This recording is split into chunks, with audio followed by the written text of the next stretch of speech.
Okay guys, tignan natin. Papasilip ko sa inyo ang aking mga alagang salmon spider.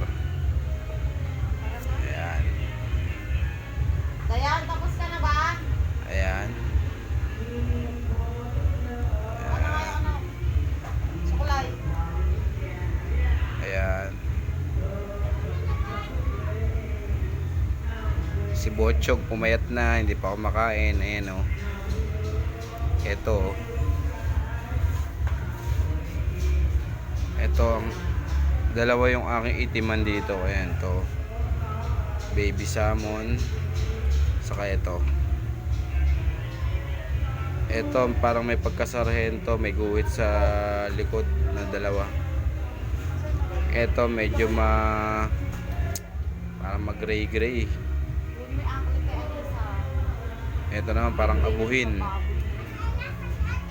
Ayan, mga yan. Ito abuhin. Ang pinakamalaki ko dyan, mga babos, ito. Yan ang pinakamalaki. Sumunod, ito.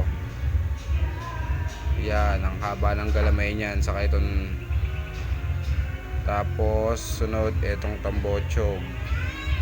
Sumunod ito. Pangit mo, wala kang bate! Sumunod itong itim. Sumunod ito. Ito huling-huli yung bochog na maliit na baby salmon. Yan guys, ang ating gagamba. Sa dawan. O, asan?